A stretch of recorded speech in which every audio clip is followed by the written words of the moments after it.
Thank you भैया। करिश्मा, तुम्हारा necklace कितना सुंदर है। ये भैया कहाँ से ले आए होंगे? मैंने भैया को 3 दिन पहले फोन पर ये डिजाइन दिखाया था और आज भैया ये ले आए। सविता तो अपनी ननदों के गिफ्ट्स देखकर जल गई और करिश्मा का नेकलेस तो उसे भी बहुत पसंद आया था। अपनी बहनों के लिए कितना अच्छा नेकलेस लेकर आए हैं। मुझे कभी कोई गिफ्ट नहीं दिया। मैं आज ही ये हार चुरा लूंगी।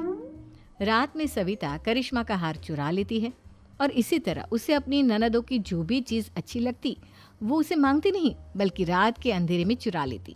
इसी तरह दिन बीतते गए और सविता ने मयंक के दिल में भी उसकी बहनों के लिए नफरत पैदा कर दी। एक दिन मयंक ने करिश्मा और रेशमा के लिए रिश्ता देखा और ये बात उसने घर में सबको बताई। माँ, करिश्मा और रेशमा के लिए बहुत अच्छा रिश्ता आया है। वो लोग कल इन्हें देखने आ रहे हैं। आप और सविता मिलकर सारी तैयारी कर लेना। ये सुनकर करिश्मा और रेशमा खुश हो जाती हैं, लेकिन सविता सोचती है अगर इन दोनों बहनों की शादी हो गई तो घर और बाहर का काम कौन करेगा? मनीषा तो 1 नंबर की कामचोर है, उससे तो किसी बात की उम्मीद लगाना ही बेकार है। मुझे इस शादी को रोकना होगा। अगले दिन सभी लड़के वालों के स्वागत की तैयारी करने में लगे होते हैं। तभी मयंक अपनी बहनों से आकर कहता है, तैयार हो गई तुम दोनों? देखो, दोनों लड़के बहुत अच्छे हैं। मैं कोई कसर नहीं छोड़ना चाहता, इसलिए तुम उनके सामने अच्छे से बिहेव करना और अपनी भाभी से लड़ने मत लग जाना।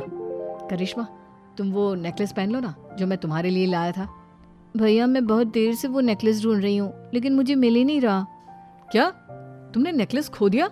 तुम्हें पता भी है वो कितना महंगा था। तुम कोई काम ढंग से नहीं कर सकती। मयंक गुस्से में वहां से चला जाता है। थोड़ी देर बाद लड़के वाले भी आ जाते हैं। वो दोनों बहनों को पसंद कर लेते हैं और रिश्ता पक्का हो जाता है। लेकिन सविता के दिमाग में तो कुछ और ही खिचड़ी पक रही थी। वो पंडित जी के पास करिश्मा की कुंडली लेकर जाती है और उन्हें पैसे देकर करिश्मा की कुंडली बदलवा देती है।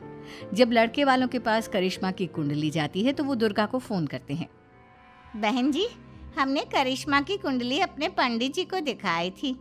आपकी बेटी की कुंडली नहीं बल्कि दोषों का पिटारा है। देखिए, मैं और मेरे पति इन सब बातों में बहुत विश्वास करते हैं, इसलिए हम आपकी बेटी से अपने बेटे की शादी नहीं करा सकते। इस तरह करिश्मा का रिश्ता टूट जाता है और सभी घर वालों को बहुत दुख होता है। अब कविता सोचती है, चलो, करिश्मा का तो रिश्ता टूट गया, अब रेशमा का भी रिश्ता तोड़ना है। क्या करूं क्या करूं? अब सविता आवाज बदलकर किसी अननोन नंबर से रेशमा के होने वाले ससुराल में फोन करती है। हेलो, मैं कौन हूँ कौन नहीं ये आपके लिए जानना ज़रूरी नहीं। बस इतना सुन लो कि रेशमा का 2 साल से किसी के साथ अफेयर चल रहा है। बस रेशमा का रिश्ता तोड़वाने के लिए सविता का इतना कहना काफी था। अब रेशमा का भी रिश्ता टूट गया। मयंक और दुर्गा देवी ने रेशमा को खूब खरी खोटी सुनाई और उससे बार बार उस लड़के के बारे में पूछने लगे। आप दोनों मुझे क्यों परेशान कर रहे हो? अरे कोई लड़का होगा मेरी लाइफ में तो मैं बताऊंगी ना। जब कोई है ही नहीं तो कहाँ से लाऊं मैं कोई लड़का? तो तेरे होने वाले ससुराल वालों को फोन किसने किया था? माँ, मैं नहीं जानती किसने फोन किया था। मैं सच कह रही हूँ। मैं तो पहले ही कह रही थी इसकी लगाम खींच कर रखो, लेकिन मेरी सुनता ही कौन है।